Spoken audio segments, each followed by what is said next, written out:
আউযু বিল্লাহি মিনাশ শাইতানির রাজিম বিসমিল্লাহির রহমানির রহিম। সুপ্রিয় ছাত্র ছাত্রীবৃন্দ, নিশ্চয়ই তোমরা কুশলে আছো, ভালো আছো। পিতামাতা সকলকে নিয়ে সুন্দরভাবে জীবনযাপন করছো। আমিও আল্লাহর রহমতে তোমাদের দোয়ায় ভালো আছি। আমি মোহাম্মদ রোস্তম আলী, সহকারী শিক্ষক, মনুগ্রাম মাধ্যমিক বিদ্যালয়ের বুনিয়াদপুর। আমি আজকে তোমাদের সামনে উপস্থিত হয়েছি দশম শ্রেণীর ইসলাম ও নৈতিক শিক্ষা সম্পর্কে, খোলাফায়ে রাশিদা সম্পর্কে কিছু আলোচনা করার উদ্দেশ্যে। তোমরা জানো, ইসলামের যে সমস্ত নবী রাসূল আল্লাহ রাব্বুল আলামিন প্রেরণ করেছেন, সমস্ত নবী রাসূলদের আগমনের এবং প্রস্থানের সমাপ্তি ঘটেছে আমাদের প্রিয় নবী হযরত মুহাম্মদ সাল্লাল্লাহু আলাইহি সাল্লামের বিরুদ্ধ ইসলামের দায়িত্ব তৎকালীন সময়ে ইসলামের দায়িত্ব ভার যারা গ্রহণ করেছিলেন, ইসলামের প্রচার প্রসার শ্রীবৃদ্ধি করার জন্য যে সমস্ত বিশেষ বিশেষ দায়িত্ব পালন করার উদ্দেশ্যে যারা দায়িত্ব নিয়োজিত হয়েছিলেন, তাদেরকে আমরা খোলাফায়ে রাশিদা হিসেবে জানি। সেই খোলাফায়ে রাশিদা সম্পর্কে আমি তোমাদের সামনে তাদের জীবনাদর্শ সম্পর্কে কিছু কথা বলার জন্য উপস্থিত হয়েছি। খোলাফায়ে রাশিদিন বলতে ইসলামের চারজন খলিফাকে আমরা জানি, যে ইসলামের চারজন খলিফা হচ্ছে খোলাফায়ে রাশিদিন হিসেবে আমরা জানি। তারা চারজন হচ্ছেন হযরত আবু বকর রাদিয়াল্লাহু তাআলা আনহু, হযরত ওমর রাদিয়াল্লাহু তাআলা আনহু, হযরত উসমান রাদিয়াল্লাহু তাআলা আনহু, হযরত আলী রাদিয়াল্লাহু তাআলা আনহু। তারা সকলেই মহানবী সাল্লাল্লাহু আলাইহি সাল্লাম থেকে সরাসরি ইসলামের শিক্ষা লাভ করেছিলেন। এই যে চারজন খলিফা নির্বাচিত হয়েছিলেন, এই চারজন খলিফাই সরাসরি হযরত মুহাম্মদ সাল্লাল্লাহু আলাইহি সাল্লামের কাছ থেকে ইসলাম শিক্ষা লাভ করেছিলেন। বাস্তব জীবনে তা যথাযথভাবে অনুসরণ ও অনুকরণ করেছেন। তাই তাদের জীবন কর্ম আমাদের আবশ্যক, যে তারা জীবনে যা কিছু করেছেন, যে সমস্ত কর্ম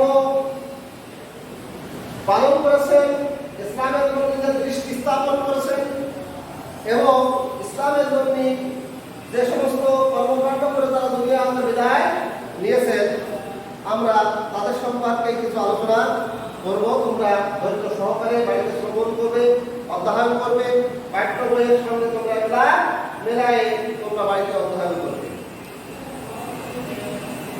হযরত আবু বকর রাদিয়াল্লাহু তাআলা আনহু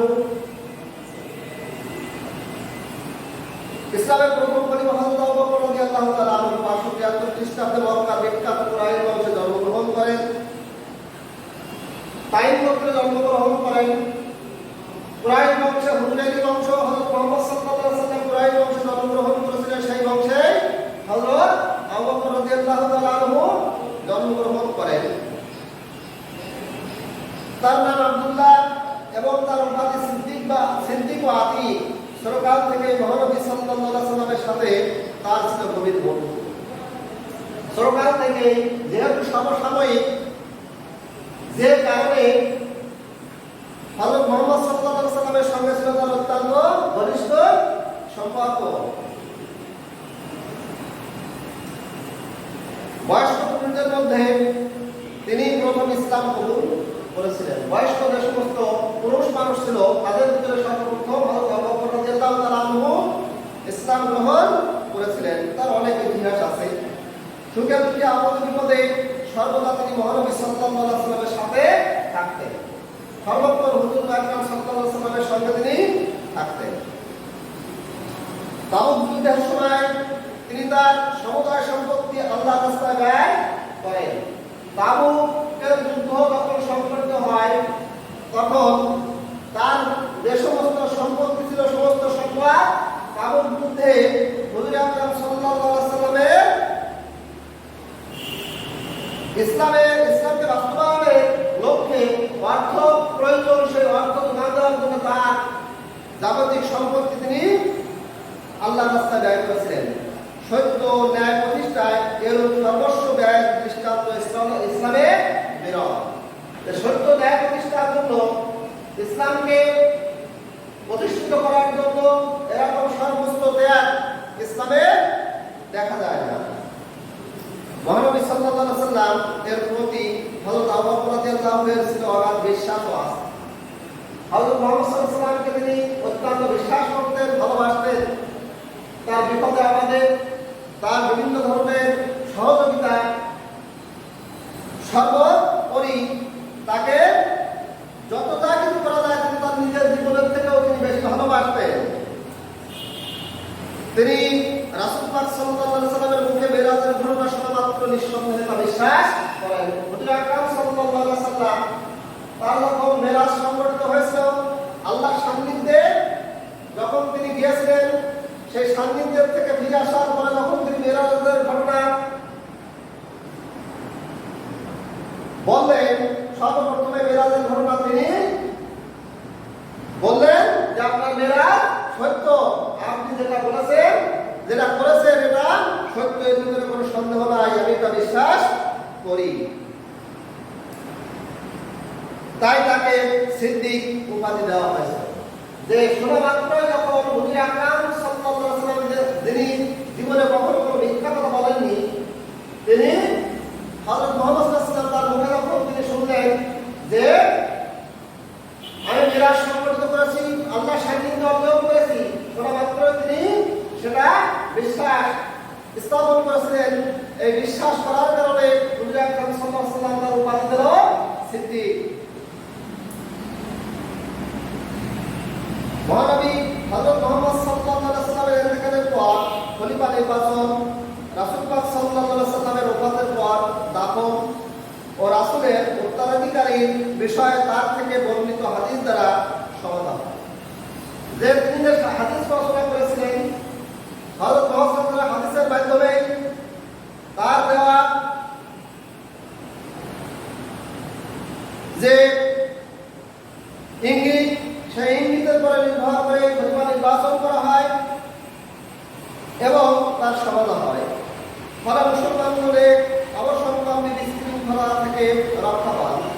খলিফা নির্বাচিত হয়ে তিনি জনতার উদ্দেশ্যে বললেন, যতদিন আমি আল্লাহ ও তার রাসূল সাল্লাল্লাহু আলাইহি ওয়াসাল্লামের অনুসরণ করি, ততদিন তোমরা আমার অনুসরণ করবে এবং আমাকে সাহায্য করবে।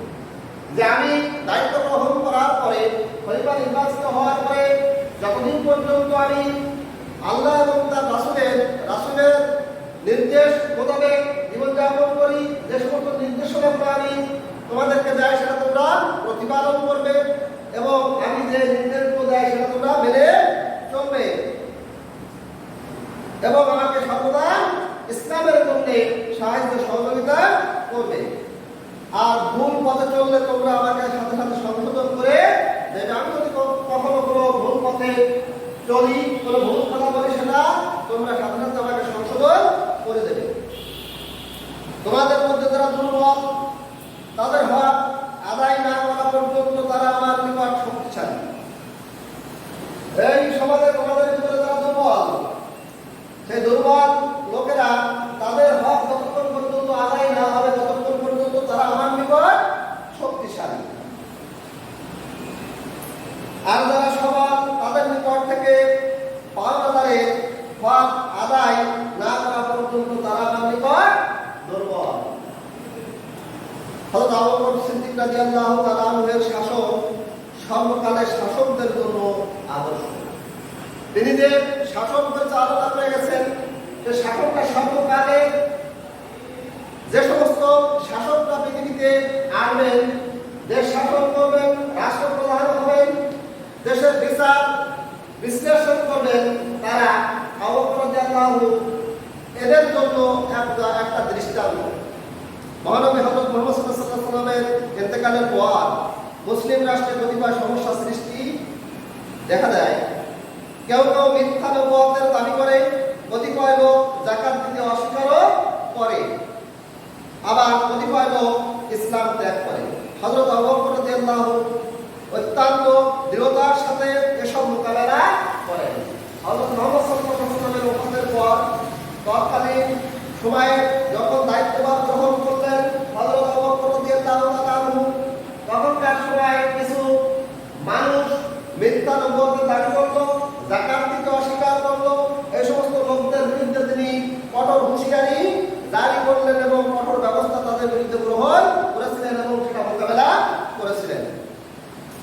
ইসলাম ও মুসলমানদের বিশৃঙ্খলা থেকে রক্ষা করেন।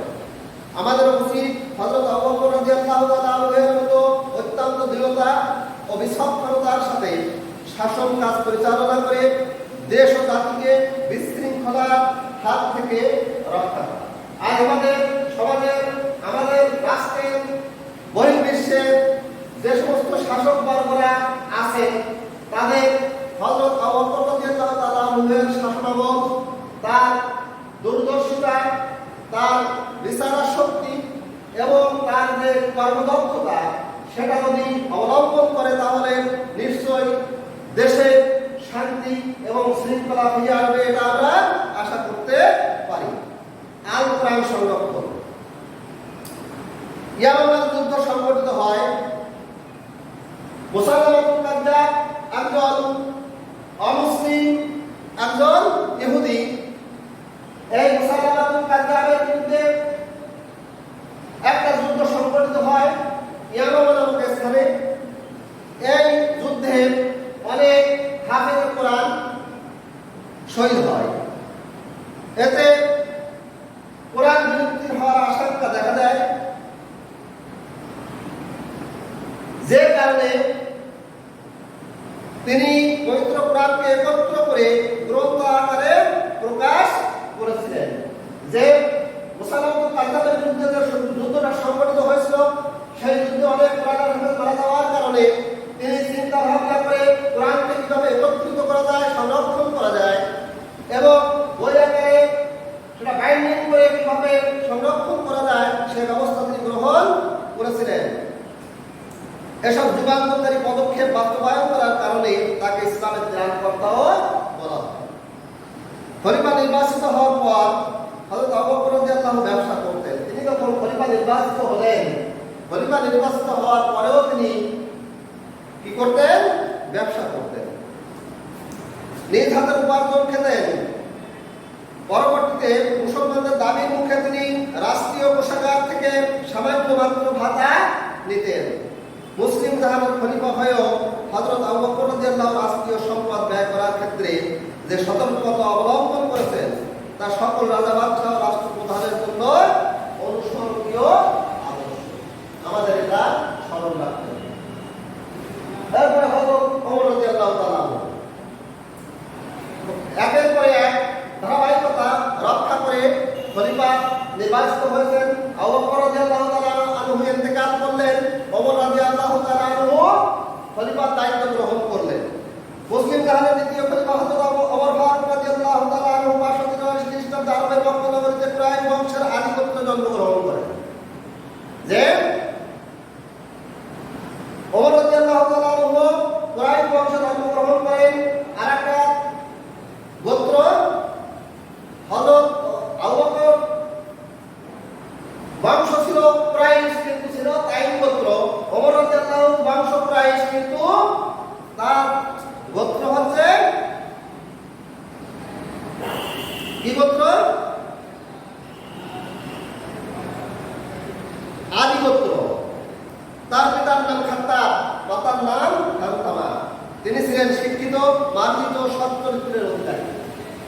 ওমর রাদিয়াল্লাহু শিক্ষিত, মার্জিত এবং সৎ চরিত্র বা একজন লোক ছিলেন। যুবক বয়সে নামকরা কুস্তিগীর, সাহসী যোদ্ধা, কবি ও সুবক্তাও ছিলেন। ইসলাম গ্রহণ, তিনি যখন ইসলাম গ্রহণ করেন, ওমর ফারুক রাদিয়াল্লাহু তাআলা আনহু প্রথম দিকে ইসলামের ঘোর শত্রু ছিলেন। যে প্রথম পর্যায়ে হযরত মুহাম্মদ সাল্লাল্লাহু আলাইহি সাল্লামের প্রথম যুগে তিনি ইসলামের বিরোধিতা করেছেন, ঘোর শত্রু ছিলেন। একদা মহানবী হযরত মুহাম্মদ সাল্লাল্লাহু আলাইহি সাল্লামকে হত্যা করার জন্য তিনি খোলা তরবারি হাতে নিয়ে বের হলেন। যে হযরত মুহাম্মদ সাল্লাল্লাহু আলাইহি সাল্লামকে কিভাবে হত্যা করা যায়, হত্যা করার জন্য তিনি একজন বীর ছিলেন, একজন কুস্তিগীর ছিলেন, একজন সাহসী লোক ছিলেন, একজন সুবক্তা ছিলেন, একজন কবি ছিলেন এবং তার যে সৎসাহস, তার সাহসিকতার পরিচয় দেওয়ার জন্য পরিচয় দিতে গিয়ে তিনি রাসূল পাক সাল্লাল্লাহু আলাইহি সাল্লামকে হত্যা করবেন এইরকম মানসিকতা পোষণ করলেন এবং হত্যা করার জন্য খোলা তরবারি হাতে নিয়ে তিনি বের হলেন। কথা শুনলেন যে তার বোন ফাতিমা ও ভগ্নিপতি সাইদ মুসলমান হয়ে গেছে। রাস্তায় যে তিনি শুনতে পেলেন তার আপন বোন এবং ভগ্নিপতি তারা মুসলমান হয়েছে।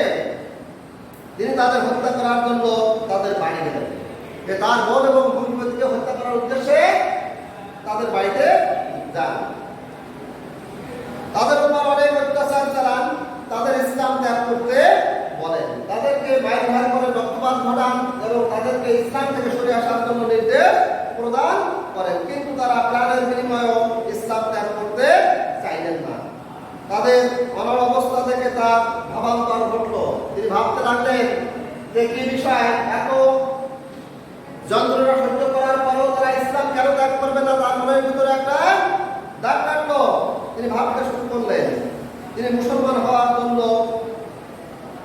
ব্যাকুল হয়ে পড়লেন।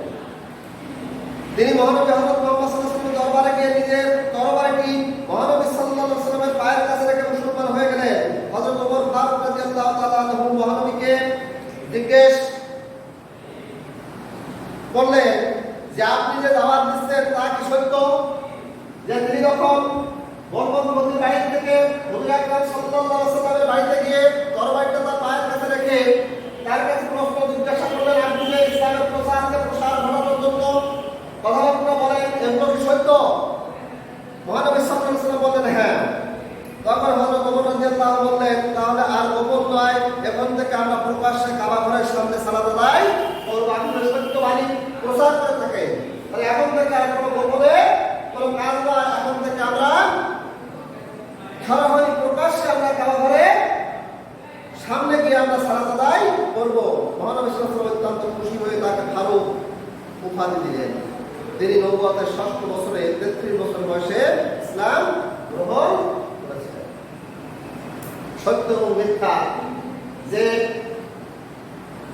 সত্যকে চেনা, মিথ্যাকে বাদ দেওয়ার যে একটা চিন্তা মানসিকতা এবং তার যে একটা ছন্দপতন ঘটল, তিনি যে সত্যটাকে উপলব্ধি করার যে একটা পরিবেশ পেলেন, এটা ইসলামের একটা সার্থকতা।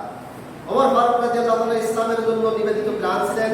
তিনি ইসলামের প্রচার ও প্রসারের জন্য স্বীয় ধন সম্পদ অকাতরে ব্যয় করেন। তিনি অনেক সম্পদের মালিক ছিলেন। ইসলাম গ্রহণ করার পর ইসলামের জন্য তিনি তার সম্পদ ব্যয় করতে শুরু করেন। তাবুক অভিযানে হযরত ওমর ফারুক রাদিয়াল্লাহু তাআলা আনহু তার সমুদয় সম্পদের অর্ধেক আল্লাহর রাস্তায় দান করেছিলেন। হযরত ওমর ফারুক রাদিয়াল্লাহু আনহু ন্যায় সাহসী হয়ে আমরা সত্য পথে চলব এবং সত্য কথা বলব। ন্যায় বিচার, ওমর ফারুক রাদিয়াল্লাহু তাআলা আনহু ছিলেন ন্যায় ও ইনসাফের মূর্ত প্রতীক। আইনের চোখে তিনি ধনী গরিব, উঁচু নিচু, আপন পর কোনো ভেদাভেদ করতেন না। বদকালের অপরাধে স্বীয় পুত্র আবু শামাকে তিনি অত্যন্ত কঠোর শাস্তি দিয়েছিলেন। হযরত ওমর রাদিয়াল্লাহু আনহু ছিলেন গণতন্ত্র মানা ছিলেন। হযরত গণতন্ত্র যে প্রত্যেক মানুষের অধিকার সমান, এটা তিনি বিশ্বাস করতেন। রাষ্ট্রের গুরুত্বপূর্ণ কাজে তিনি সাহাবীদের সঙ্গে পরামর্শ করতেন এবং তাদের মতামতের প্রতি গুরুত্ব আরোপ করতেন। সকলের মতামত নিয়ে তিনি একটা সিদ্ধান্ত গ্রহণ করতেন। চরিত্র, ওমর ফারুক রাদিয়াল্লাহু তাআলা আনহু ৬৩৪ খ্রিস্টাব্দে খিলাফত দায়িত্ব গ্রহণের পর তার মানবীয় গুণটি আরো উজ্জ্বল হয়ে ওঠে। তিনি সত্য ও অসত্যের বিষয়ে অত্যন্ত সজাগ থাকতেন। তিনি রাষ্ট্রের সকল অধিবাসী খোঁজ খবর রাখার জন্য পুলিশ বিভাগ ও গোয়েন্দা বিভাগ প্রতিষ্ঠা করেন। রাষ্ট্রের খোঁজ খবর রাখার জন্য বিভিন্ন ধরনের পদক্ষেপ তিনি গ্রহণ করেছিলেন। সেনাবাহিনীকে সুশৃঙ্খল করার জন্য প্রতি ৪ মাস পর বাধ্যতামূলক ছুটির ব্যবস্থা করেন। কৃষিকাজের উন্নয়নে খাল খননের ব্যবস্থা করেন। জনসাধারণের অবস্থা সচক্ষে দেখার জন্য তিনি রাতের অন্ধকারে পাড়া মহল্লায় ঘুরে বেড়াতেন। ক্ষুধার্ত শিশুর কান্নার আওয়াজ শুনে নিজ কাঁধে করে আটার বস্তা নিয়ে তিনি তাঁবুতে দিয়ে আসেন। স্বীয় স্ত্রী উম্মে কুলথুমকে প্রসব বেদনায় কাতর এক বেদুইন স্ত্রীকে সাহায্য করার জন্য তার ঘরে নিয়ে যান। পৃথিবীর রাজা বাদশাদের ইতিহাস পর্যালোচনা করলে এমন প্রজাবাৎসল্য শাসক আর খুঁজে পাওয়া যাবে না। মানবদর্দী হযরত ওমর ফারুক রাদিয়াল্লাহু তাআলা আনহু সাম্য ও মানবতাবোধের মহান আদর্শ। জুমার সময় তিনি জনসাধারণের জন্য শাসকের বিরুদ্ধে অভিযোগ করার ব্যবস্থা করেন। এরই পরিপ্রেক্ষিতে করলো যে বাইতুল মাল থেকে প্রাপ্ত কাপড় দিয়ে কারো পুরো একটি জামা তৈরি হয়নি, অথচ খলিফার গায়ে সে কাপড়ের একটি পুরো জামা দেখা যাচ্ছে। খলিফা অতিরিক্ত কাপড় কোথায় পেয়েছেন? খলিফার পক্ষ থেকে তার পুত্র আব্দুল্লাহ রাদিয়াল্লাহু তাআলা আনহু উত্তর দিলেন যে আমি আমার অংশটুকু আমার আব্বাকে দিয়ে দিয়েছি, এতে তার পুরো জামা হয়েছে। আমাদের দেশেও যদি শাসন কার্যে জবাবদিহি নিশ্চিত করা যায় তাহলে আমাদের শাসন কাজে নিয়োজিত ব্যক্তিগণ হযরত ওমরের মতো ন্যায়পরায়ণ হতে পারবেন। অতএব সুপ্রিয় ছাত্রছাত্রীবৃন্দ, নিশ্চয় তোমরা এই সমস্ত সাহাবীদের জীবন কাহিনী তোমরা সুন্দরভাবে উপলব্ধি করবা, বাড়িতে পড়বা এবং নিজেদের জীবনে সেগুলোকে যাতে বাস্তবায়ন করতে পারো সেদিকে নজর রাখবা। ধন্যবাদ সকলকে।